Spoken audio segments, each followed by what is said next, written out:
Territorio es una exposición de vídeo realizado en América Central en los últimos 25 años y pretende a través del vídeo acercarnos a la realidad artística, a los cambios que se están produciendo en Centroamérica, en los distintos países de Centroamérica. Cada uno de los países tiene su propia escena artística, tiene sus propias problemáticas, pero todos comparten algunas cuestiones, como por ejemplo una cierta invisibilización a lo largo de los años, y por eso en distintos momentos se han trabajado estrategias de regionalización que permitieran un mejor conocimiento o una mejor salida hacia los foros internacionales del arte. Por otra parte, el vídeo siempre ha sido una herramienta muy democrática, muy fácil de distribuir y también muy fácil de poder mostrar, pero sobre todo muy sencilla también para producir. Y el efecto inmediato, la inmediatez que tiene el vídeo también permitía que la performance de alguna manera entrara dentro de lo que podemos considerar videoarte, y muchas de las producciones suelen ser también como documentación de performance, pero que a la vez se convierten en obras en sí mismas. El proyecto ha intentado hacer una selección lo más equilibrada posible, tanto entre las temáticas como entre los países, aunque evidentemente por su mayor peso cultural y urbano, en cierta manera, Guatemala tiene un peso específico muy importante en toda la región. También es un peso histórico porque ha sido desde siempre uno de los centros más importantes de este amplio territorio, a través de su capitalidad, y también allí habían estado las instituciones coloniales de gobierno y de poder. Por tanto, Guatemala ha tenido además una historia muy movimentada, con muchos cambios, y también ha sido un productor cultural tanto de literatura como de poesía muy importante, aunque los otros países también han sido grandes productores en términos culturales. Cualquiera de los países, desde Nicaragua a Costa Rica o Panamá o El Salvador, han tenido también momentos muy brillantes en la producción cultural. En estos momentos se han producido toda una serie de cambios políticos muy importantes que han influido en la manera de hacer vídeo, en la forma de trabajar esos problemas. La exposición pretende, por tanto, abordar esas diferencias, esas diversidades, y sintetizar también cuáles son los problemas más candentes de este momento. En la primera sala encontramos obras de los artistas Regina José Galindo, Donna Conlon, Patricia Belli y Manuel Chabajay, que sugieren una conversación sincrónica sobre la importancia de los elementos naturales en la vida de los individuos. Regina Galindo, de Guatemala, señala la tierra como el recurso que nos nutre y al mismo tiempo provoca conflictos. En la época del conflicto armado en Guatemala, la raíz de las tensiones la encontramos precisamente en la tierra y en diversas formas de violencia que se desarrollaron para arrebatarlas y aniquilar a sus habitantes originales. En correspondencia, Manuel Chabajay, también de Guatemala, muestra una acción realizada por un grupo de pescadores que en sus cayucos y amarrados entre sí reman al unísono, mostrando los efectos de las corrientes del agua. Esta es también una pieza en la que lo que se plantea es la importancia de la colaboración, la importancia del grupo, y no solamente el individuo, el cayuco individual, sino el trabajo que hacen todos en común. Donna Conlon, de Panamá, expone los conflictos entre nuestra humanidad y el mundo natural a través de la fragilidad de un colibrí moribundo. Por el contrario, la obra Sísifa, de Patricia Belli, de Nicaragua, presenta una abstracción del cuerpo humano a través de los dedos de su propia mano, caminando sobre un cordel y cargando una piedra, buscando equilibrio en un estado de fragilidad. El título del vídeo hace alusión al personaje de la mitología griega que cumplía el castigo de empujar una piedra hasta la cima de una montaña y cuando conseguía su objetivo, el pedrusco volvía a rodar hacia abajo. En la segunda sala, a la par, se encuentra el vídeo Pura Vida de Carla Solano, de Costa Rica, que también trabaja a partir de los elementos corporales y su expresividad. La cara del artista responde a la expresión popular pura vida que en Costa Rica se utiliza para saludar, agradecer, despedirse y decir que todo está bien, pero que contrasta con la expresión del rostro cada vez más angustiado del artista frente a los convulsos tiempos que corren. En un segundo vídeo, Tona Conlon nos muestra otra cara de los dilemas políticos y ecológicos a través de una fila de hormigas guerreras, cortadoras de hojas, que portan fragmentos de materia previamente intervenida por la artista con dibujos de banderas. En el mismo espacio encontramos una serie de obras de Sandra Monterroso, Antonio Pichillá, Edgar Calel y Benvenuto Chavajay. Partiendo de su identidad como artistas indígenas de Guatemala, orientan sus ideas, sus búsquedas y su experimentación hacia la recuperación de los conocimientos ancestrales de sus respectivos pueblos. Como estudiosos y observadores críticos de los efectos que tuvieron y aún siguen teniendo los antiguos eventos de colonización sobre el lenguaje, la cultura, los rituales, las prácticas artesanales, el manejo de la naturaleza y sus recursos, sus vídeos muestran imágenes que tocan la violencia, los racismos, la injusticia y la opresión. También plantean la posibilidad de asumir procesos de sanación que con formas rituales incidan sobre las múltiples heridas coloniales que subsisten en sus territorios. La obra El retorno de las almas, de Benvenuto Chavajay, propone identificar, ratificar y dignificar símbolos sagrados alejados de sus lugares de pertenencia. El personaje rojo que aparece en el vídeo es una deidad sagrada en la cosmovisión maya que a través de caminatas y bailes visita símbolos y sitios que aluden al encuentro del Nuevo Mundo, como la obra Guernica de Pablo Picasso. En su obra Mac, Culpa, Sandra Monterroso realiza una especie de performance ritual en el que rompe ollas de barro que pierden su función utilitaria y vuelven a ser polvo, desafiando las dinámicas de poder y los roles de género impresos en los utensilios. En Shar, Sueño de obsidiana, Edgar Calel realiza una caminata cubierto con la piel de un jaguar a través de los pasillos del edificio del pabellón de la Bienal de Sao Paulo, en Brasil. En el recinto vacío, sugiere abrir umbrales imaginarios para dialogar con sus antepasados.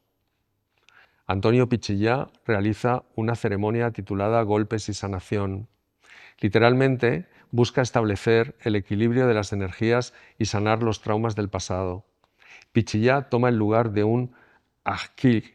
o guía espiritual, que golpea con un lazo de nudos la tierra, los árboles o el agua hasta que la energía perdida regrese al alma del enfermo.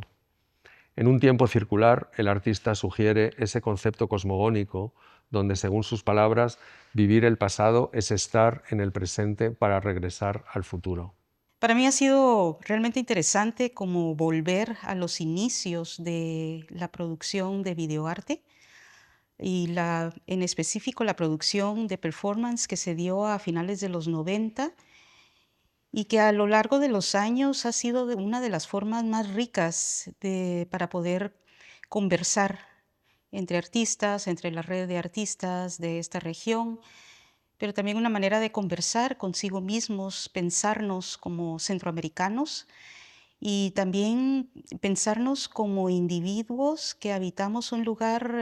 realmente fascinante por un lado, pero también con una complejidad, un peso gigantesco, que precisamente fuera de su territorio es a veces difícil de comprender, pero que en los últimos años ha empezado a hacer como ciertas olas a través del trabajo muy interesante de artistas como Regina Galindo, Edgar Calel, Naufus Ramírez Figueroa y otros artistas que están allí haciendo trabajos excepcionales y que poco a poco han como logrado llegar con sus voces, con sus ideas, con sus imágenes, llegar a públicos más grandes y que probablemente puedan estar más interesados en saber qué es lo que está pasando por esa región de la cual se habla poco y que tiene una cantidad de problemas también con lo que es el cuidado de su producción cultural y artística. El desarrollo de lo que ha sido el movimiento de performance, especialmente en Guatemala, que es el país donde yo vivo y desde donde yo trabajo, ha sido realmente un fenómeno desde los años 90 y podríamos irnos un poco más atrás con figuras como Margarita Zurdia, pero en el caso de los artistas que desarrollaron trabajos en los 90 estaban de alguna manera respondiendo a un momento particular, que es cuando se firman los acuerdos de paz después de 36 años de conflicto armado, que tuvieron una incidencia tremenda en nuestra sociedad. Y esta generación de artistas de los 90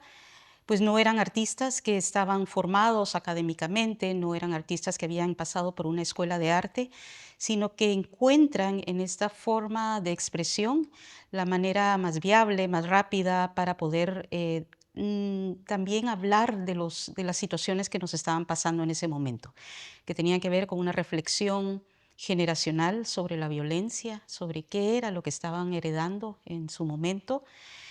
pero también era establecer una relación con sus propios cuerpos, de cómo ese cuerpo de alguna manera podía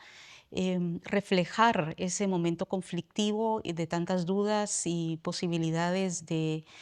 ampliar el conocimiento sobre lo que era la sociedad y la sociedad que estábamos como recibiendo en ese momento después al terminar ese conflicto armado. Más adelante tenemos una generación como la de Naufus, la de Kalel, que en alguna medida empiezan a cerrar esos círculos, empiezan a cerrar esos duelos y tratan de entender ese conflicto de maneras distintas y por eso a veces, digamos, un trabajo de Regina Galindo puede ser muy frontal frente a las poéticas distintas de artistas como Naufus y Kalel. También estamos viendo obras que no conocíamos tanto, que son muy recientes, como la de El Lila, de Nicaragua, que habla sobre su cuerpo queer. Es realmente extraordinario cómo tiene la lucidez para conversar y sobre todo reflejar lo que han sido textos antiguos, como el que se conoce el huehuense, que es más o menos del siglo XVI, XVIII, más o menos, y hace una reconversión de ese texto para actualizarlo y ponerlo en una conversación muy distinta con lo que son sus intereses en una Nicaragua convulsa, actualmente vinculada a una dictadura que muchas veces no comprendemos. En las salas de exposición encontramos la obra de El Lila, de Nicaragua, titulada Tierra Retumbante. Esta pieza se inspira en el simbolismo del volcán Masaya de Nicaragua, cuyo nombre en mangue es Popogatepe, que significa montaña que arde. El volcán sirve como fondo para recrear la pieza teatral folclórica del siglo XVI, el huehuense, inspirándose en la historia de los derechos LGTB en Nicaragua. El Lila revisa la histórica obra de teatro para transformarla en un acto de duelo y liberación del mandato nacionalista mestizo. Desde esa identidad paradójica, el Lila propone repensar la diversidad humana, reivindicando lo extraño, lo queer, por medio de elementos naturales y gestos rituales. Abigail Reyes, de El Salvador, presenta su acción en solitario titulada Es difícil regresar. Esta es una especie de performance que evoca una poética de desesperanza suscitada por las dificultades de quienes migran al norte y se ven obligados a regresar a sus países de origen con el sentimiento de desarraigo como único bagaje.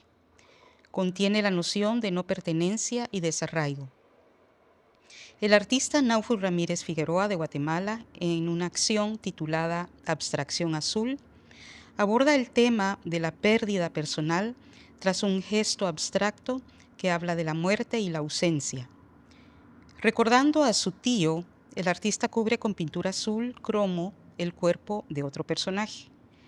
Este color, usado para efectos de vídeo o cine para hacer desaparecer distintos elementos en la edición de películas, Alude a las víctimas de desaparición forzada, una estrategia contrainsurgente que marcó la historia del país. En la última sala se encuentra un conjunto de obras que dialogan entre sí sobre temas de la infamia y el extractivismo despiadado. Loop, de Jorge de León, de Guatemala, presenta una analogía sobre el acto absurdo e inútil de arar la arena en la orilla del mar. En esa misma percepción de conflictos y desesperanzas, María Adela Díaz realiza la acción titulada La carga, en la cual asume su doble condición de mujer y madre al cargar durante 3 horas con su hija desnuda de pocos años bajo el sol abrasador a través de la vasta inmensidad de un desierto de arena. Bonanzas efímeras, de Adán Vallecillo, de Honduras, explora la relación entre colonización y promesas de modernidad, combinando aspectos de la pintura, la sociología y la danza. Vallecillo sugiere una conversación donde se discute el desarrollo histórico de la minería desde la ocupación española en el siglo XVI hasta la actualidad. La pieza alude a la perpetuación de una economía extractivista que todavía hoy sigue vigente, con más de 500 concesiones mineras en toda Latinoamérica. Se encuentra en esta última sala un grupo de vídeos del colectivo Macú, titulado Joy Vinicio, conformado por Juan Brenner y Byron Mármol, ambos de Guatemala. Joy Vinicio exhibe un grupo de vídeos inspirados en relatos y eventos que incidieron en la opinión pública y las percepciones de la generación capitalina urbana de los jóvenes en Guatemala. Inspirándose en la estética surrealista de Jodorowsky, los artistas se dieron a la tarea de reinterpretar los eventos que acapararon la atención mediática de aquellos años. Proyectadas en sincronía, el objetivo de estos vídeos es poner en contexto, desde una perspectiva crítica, situaciones personales y acontecimientos públicos que elevaron las tensiones e inyectaron en la sociedad una propensión al miedo y el espanto de corte urbano capitalino. El CEGAC ha tenido desde siempre una vinculación muy estrecha con América Latina. Esta muestra, Territorio, intenta abordar un episodio o un territorio menos conocido, que es América Central, y por ello intenta plantear desde aquí un contexto para algunas de las exposiciones que en los últimos años se presentaron en el CEAC de artistas centroamericanos. En 2016 fue Luis González Palma y en 2025 Priscila Monge. Ambos artistas han tenido una visibilización más grande en el exterior y han sido de alguna manera emblemas de esa diversidad centroamericana. No obstante, el proyecto tiene la intención precisamente de establecer un contexto que permita conocer más y mejor la cultura en Centroamérica. Por ello también se ha hecho una pequeña selección de libros, de publicaciones, y hay que decir que en 2010 la Bienal de Pontevedra, en su número 31, se centró temáticamente en Centroamérica y el Caribe. Ya en aquella ocasión, Rosina Cazali participó como comisaria de una muestra producida en Guatemala y que se presentó en la Bienal como una producción propia realizada desde la región. Por otra parte, también en aquella ocasión se hicieron algunas muestras de vídeo y de performance,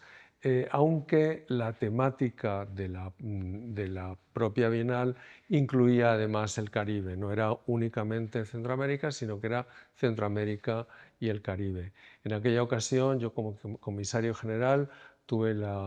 el privilegio de poder contar no solo con Rosina Cazali como colaboradora, sino también con Tamara Díaz Bringas, que falleció hace unos años, y también con Virginia Pérez Ratón, de Costa Rica, impulsora del proyecto